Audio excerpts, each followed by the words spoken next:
اور شادی سے پہلے ہی میرے چاچو کا بیٹا ہے، میرا بڑا کزن ہے اللہ نواز، وہ ہم دونوں بہنوں کے ساتھ زیادتی کرتا تھا۔ اور شادی کے بعد ہی جس سے میں نے شادی کی، کورٹ میرج میں نے کی ہے۔ جب آپ کے ساتھ وہ زیادتی کرتا تھا، آپ نے کسی کو بتایا وہاں پہ؟ جی میری امی کو وہاں پہ معلوم ہے، میرے اور چاچوں کو معلوم تھا، سب کو معلوم ہے۔ کسی نے آپ کی ہیلپ نہیں کی؟ نہیں، کسی نے نہیں کی، کوئی وہاں پہ کسی کی سنتا ہی نہیں ہے۔ اور وہاں پہ مجھے کچے کے ڈاکو مزاریوں کو وہ بیچ رہا تھا 7 لاکھ میں۔ اچھا، تو جب آپ کے ساتھ وہ زیادتی کرتا تھا اس وقت آپ نے وہاں سے فرار ہونے کی کوشش نہیں کی؟ جی میں نے کئی بار کوشش کی، لیکن وہ کچا گاؤں ہے، کچے کا علاقہ ہے، لیکن وہاں سے میں نہیں بھاگ سکی۔ میں نے کئی بار کوشش کی، لیکن وہاں ادھر ارد گرد صرف رشتہ دار ہی رہتے تھے، گاؤں ہے، لیکن پھر وہ مجھے پکڑ لیتا، وہ مجھے مارتا پیٹتا تھا، اس لیے میں ادھر گاؤں سے نہیں بھاگ سکی۔ آپ کا اپنی ماں سے دوبارہ رابطہ ہوا ہے فون پہ، یا اپنی کسی بہن سے رابطہ ہوا ہے؟ نہیں، میرا کسی سے بھی اب رابطہ نہیں۔ میرا یہاں سے آنے سے پہلے اپنی بہن سے رابطہ تھا۔ میری بہن نے مجھے بتایا کہ میرا جو کزن ہے اللہ نواز، وہ کہہ رہا ہے کہ میں اس غیرت کے نام پہ جہاں بھی دیکھوں گا میں اسے مار ڈالوں گا۔ السلام علیکم ناظرین، میں ہوں آپ کا ہوسٹ عزیز چودھری، آپ دیکھ رہے ہیں گلوبل میڈیا نیٹ ورک۔ محبت کی شادی، اکثریت ہم سوشل میڈیا پہ، نیوز چینلز پہ ایسی کئی سٹوریاں دیکھتے ہیں کہ لڑکیاں گھر سے بھاگ کے شادی کر لیتی ہیں، اور ان کے انجام بھی ہم آئے دن دیکھتے ہیں کہ کس طرح ان کے انجام ہوتے ہیں، بھیانک انجام ہوتے ہیں کہ لڑکیاں بعد میں ان کا مقدر صرف ایک ذلت ہی رہ جاتا ہے۔ ایسی ایک نوجوان 19 سالہ لڑکی میرے ساتھ موجود ہے جو اسی چیز کا شکار ہوئی ہے، اسی سے بات کریں گے اور جانتے ہیں کہ اتنا بڑا قدم اس کو اٹھانے پہ کیا ایسی مجبوری تھی، کیوں اس نے اتنا بڑا قدم اٹھایا، یہ اسی کی زبانی جانتے ہیں۔ السلام علیکم۔ وعلیکم السلام۔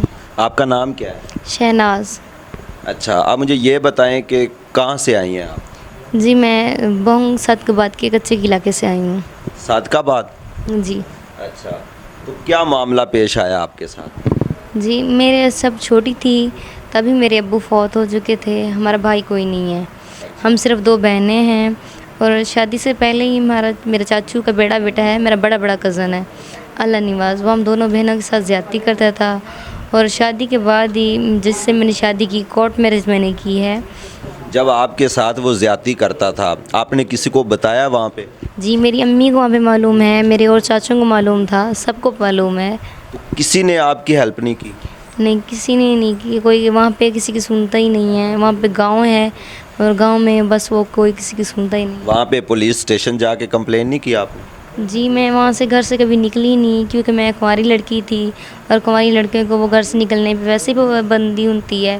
آپ کی مما نے بھی ایسا نہیں آپ کو بولا کہ ہم شکایت کرتے ہیں، پولیس اسٹیشن جاتے ہیں؟ نہیں، امی کے بیٹا کوئی تھا نہیں، ابو بچپن میں ہی فوت ہو گئے تھے۔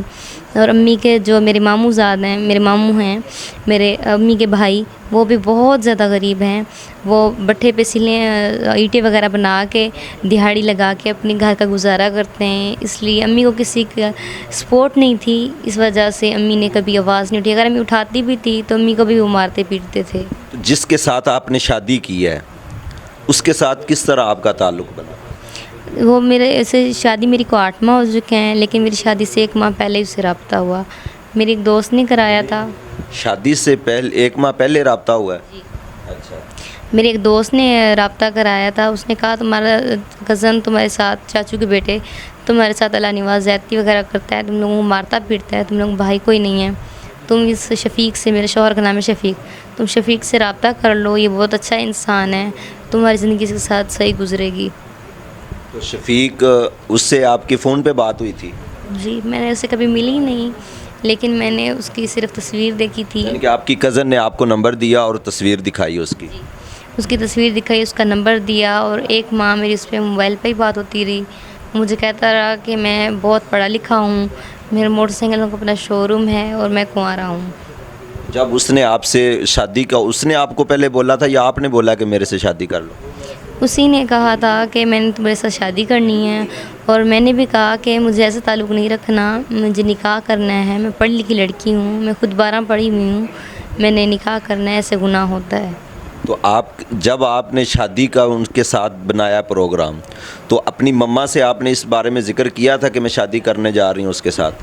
نہیں، اگر آپ کے ساتھ اتنی زیادتی ہو رہی تھی اس پہ آپ کی مما چلو مجبور تھی، ساتھ نہیں دے سکی، لیکن اس جگہ پہ تو آپ کو چاہیے تھا کہ اپنی مما سے بات کرتی کہ میں شادی کر لیتی ہوں۔ جی نہیں، کیونکہ ہم ذات کے ترہلی ہیں اور جس کے ساتھ میں نے شادی کی ہے وہ کوش جتوئی ہیں اور وہ مل کے بلوچ ہو جاتے ہیں، ہم سرائکی ہو جاتے ہیں، اور ہمارے جو چاچو ہیں اور جو ہمارے خاندان والے ہیں وہ برادری سے بہر رشتہ نہیں کرتے، اور وہ غیر برادری کا تھا۔ میرے چاچو والوں نے وہاں کبھی رشتہ کرنا ہی نہیں تھا۔ اچھا، تو گھر سے جب آپ اس کے ساتھ گئی ہیں تو کہاں پہ جا کے نکاح کیا آپ نے؟ میں نے بھاولپور ہائی کورٹ میں نکاح کیا تھا۔ اس نے مجھے حق مہر میں 1 تولہ سونا اور 5 مرلے کا مکان لکھ دیا تھا جو اس کے پاس موجود تھا ہی نہیں۔ اس نے وہاں پہ مجھے سب کچھ لکھ دیا۔ جب میں اس کے گھر گئی اس کی پہلے سے بھی موجود تھی۔ پہلے آپ کو نہیں پتا تھا کہ اس کی شادی ہوئی ہے؟ نہیں، اس نے مجھے کہا تھا کہ میں کنوارا ہوں۔ جو آپ کی کزن جس نے رابطہ کروایا تھا اس کو بھی نہیں معلوم تھا اس چیز کا؟ اسے معلوم تھا یا نہیں تھا، لیکن شادی کے بعد میرا اس سے کبھی رابطہ ہی نہیں ہوا۔ اس نے مجھے یہی کہا تھا کہ وہ کنوارا ہے، اور اسی نے مجھے یہی کہا تھا کہ وہ پڑھا لکھا ہے اور اس کے اوپر موٹر سائیکل کا شو روم ہے۔ اس نے مجھ سے یہی بات کی تھی کہ تو شادی کرنے کے بعد کتنی دیر اس کے ساتھ رہی ہیں آپ؟ جی میں اس کے بعد اس کے پاس 7 مہینے رہی ہوں۔ مجھے یہاں پہ آئے ہوئے 1 ماہ ہوا ہے۔ جب میں یہاں پہ آئی ہوں لاہور، بس صرف 1 ماہ یہی میں اس سے وہ ہوئی ہوں، دور ہوئی ہوں۔ تو کیا اس کے سے آپ کو پریشانی تھی ایسی کہ جو آپ کو وہاں سے بھاگنا پڑا؟ جی میں جب پریگننٹ تھی 2-3 ماہ کی، لیکن پھر بھی میں جب اس سے خرچہ مانگتی تو مجھے مارتا پیٹتا تھا، نہ ہی وہ میری ہیلپ کرتا تھا، نہ کچھ، نہ مجھے خرچہ دیتا تھا۔ حالانکہ وہ مجھے وڈیرے کوش کے دیرے پہ چھوڑا تھا، وہاں پہ جسم فروشی کے لیے۔ وہاں پہ اس کا ایک پھپھو کا بیٹا تھا اس کے ساتھ، جہاں وہ ملا ہوا تھا، اس کا ایک خالہ کا بیٹا تھا رفیق، ایک وہ ملا ہوا تھا، اور ایک اس کا خود کا ماموں ہے لطیف اور بابلا، یہ سب آپس میں ملے ہوئے ہیں۔ وہ ان کے پاس مجھے چھوڑا تھا جسم فروشی کے لیے، وہاں سے پیسے لیتا اور وہ پھر وہاں سے وہ پیسے لے کے نشہ وغیرہ کر کے اپنا خرچہ پورا کرتا تھا۔ میں پریگننٹ تھی، اسے اس بات کا بھی پتہ تھا میں پریگننٹ ہوں۔ اسی پریگننسی کی وہ حالت میں مجھے وہ صدقہ بعد لے گیا، اور وہاں پہ وہ مجھے کچے کے ڈاکو مزاریوں کو وہ بیچ رہا تھا 7 لاکھ میں۔ اچھا، تو جب آپ کے ساتھ وہ زیادتی کرتا تھا اس وقت آپ نے وہاں سے فرار ہونے کی کوشش نہیں کی؟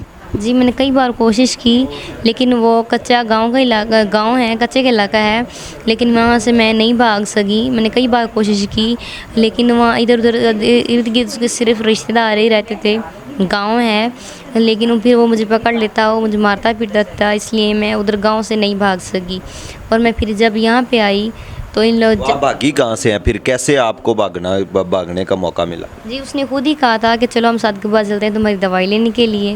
جب ہم دوائی لینے کے لیے گئے تو وہ مجھے بہانے سے کوارٹر میں لے گیا، کہنے لگا یہ میرے ماموں کا گھر ہے۔ جب ہم وہاں پہ گئے تو وہاں پہ اختر کوش وڈیرا موجود تھا، وہاں پہ اس کا پھپھو کا بیٹا موجود تھا جانب، اس کا خالہ کا بیٹا موجود تھا رفیق، اس کا ماموں موجود تھا جانب، یہ سب موجود تھے، اور 2 کچے کے 3-4 بندے تھے، ڈاکو موجود تھے جنہیں اسلحہ وغیرہ بھی باندھا ہوا تھا، جنہیں وہ مجھے 7 لاکھ میں بیچنے کی بات کر رہا تھا۔ جب میں نے اس کی یہ سب باتیں سنی تو میں وہاں سے واش روم کا بہانہ کر کے شہر سے میں بھاگی۔ 26 اگست کی شام کا یہ واقعہ ہے جب میں وہاں سے بھاگی۔ پہلے مجھے گاؤں میں کبھی موقع ملا نہیں شہر سے، لیکن مجھے فرار ہونے کا موقع مل گیا۔ وہاں سے میں یہاں پہ آئی ہوں۔ جب میں یہاں پہ آئی ہوں تو نہ ہی میرے پاس کرایہ تھا، نہ کوئی چیز تھی، میری جوتی بھی ٹوٹی ہوئی تھی، میرے سر پہ چادر وغیرہ بھی نہیں تھی، صرف میں ایک دوپٹے میں یہاں پہ پہنچی ہوں۔ یہاں پہ آ کے میں یہاں پہ ایک مدرسے میں رہ رہی ہوں۔ وہ مدرسے کا آپ کو کس نے بتایا؟ کسی نے نہیں، بس یہاں پہ جیسے آئی میں ایک مسجد کے سامنے آ کے بیٹھ گئی، وہاں پہ مدرسے میں رہنے لگی۔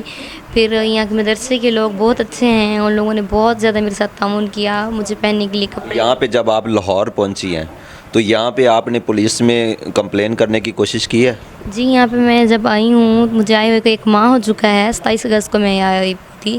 میں آئی جی صاحب سے ملنے کے میں نے کئی بار کوشش کی، لیکن مجھے ملنے نہیں۔ 10-12 بار میں گئی ہوں، باہر سے سیکیورٹی گارڈ دھکے دے کے واپس بھیج دیتا ہے، لیکن نہیں کرنے دیتا۔ پولیس اسٹیشن میں اس وجہ سے نہیں گئی کیونکہ جب پہلے میں گئی تھی، جب میرے چاچو کا بیٹا جو اللہ نواز ہے، اس نے جب میرے ساتھ زیادتی کی تو میں نے باولپور ہائی کورٹ میں جا کے اس کے خلاف رٹ کی، اور میں نے عدالت کے آرڈر سے ہی میرے ڈی این اے ٹیسٹ ہر چیز ہوئی. میں اپنے ڈی این اے ٹیسٹ کی رپورٹ ہر چیز اور جج کے آرڈر لے کے اپنے وکیل کے ساتھ باولپور صدر تھانے میں گئی وہاں پہ رپورٹ لکھانے کے لیے.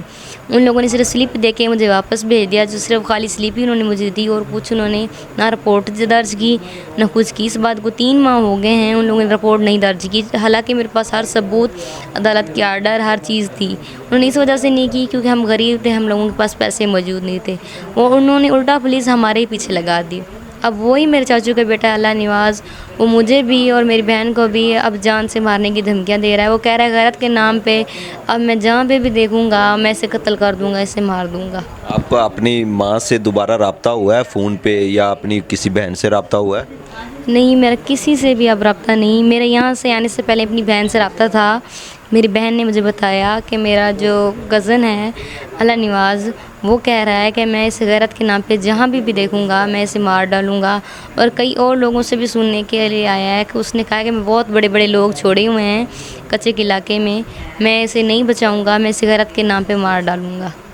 اب آپ کیا اپیل کرنا چاہتی ہیں حکومت وقت سے اور آئی جی صاحب سے؟ کوئی آپ کا پیغام ہے، کیا دینا چاہتی ہیں؟ میرا آئی جی صاحب سے یہی میری درخواست ہے اور میری یہی اپیل ہے کہ میرے دشمنوں کو پکڑا جائے اور مجھے انصاف دلایا جائے. میرے سب سے بڑا مجرم میرا جتنے بھی آپ کے مجرم ہیں جو آپ کے ساتھ زیادتی کرتے رہے، سب کے نام بتائیے. جی، سب سے پہلا مجرم میرا کزن ہے، میرے چاچو کا بیٹا اللہ نواز. اگر وہ میرے ساتھ زیادتی نہ کرتا، نہ ہی میں گھر سے قدم اٹھاتی، نہ آج میرے ساتھ اتنے واقعے پیش آتے، نہ مجھے اوروں کو اتنی عزت دینی پڑتی. اگر بھائی ہوتے ہیں چچا زاد، بھائی بہنوں کے ساتھ نہیں کرتے. سگا بھائی نہیں ہے؟ نہیں، میرا کوئی بھائی نہیں، ہم صرف 2 بہنیں ہیں نہ. اور میرے ابو بھی بچپن میں ہی فوت ہو گئے تھے. میرا سب سے بڑا مجرم میرا خود کا چچا زاد اللہ نواز، میرے بڑے چاچو کا بیٹا ہے، وریام کا بیٹا ہے اللہ نواز. ایک میرا خود کا ہی شوہر جس کے ساتھ میں نے نکاح کیا، جس کے لیے میں نے پورا خاندان ہر چیز چھوڑی، شفیق. اور اس کی خالہ کا بیٹا رفیق، اس کا ماموں لطیف، اس کا پھپھو کا بیٹا جانب اور اختر کوش وڈیرا. میں کہتی ہوں یہ میرے مجرم پکڑے جائیں اور مجھے انصاف دلایا جائے. جی ناظرین، سارا احوال آپ نے بچی کی زبانی آپ نے سنا ہے. اب اس پہ کیا ایکشن لینا ہے یہ آپ بہتر جانتے ہیں. حکومت وقت سے اپیل ہے ہماری، اور اس بچی کی بھی اپیل ہے، آئی جی صاحب سے اپیل ہے کہ جتنے بھی ملزم ہیں جنہوں نے اس کے ساتھ زیادتی کیا ان کو قرار واقعی سزا دی جائے. اسی کے ساتھ مجھے دیجیے اجازت. اللہ حافظ.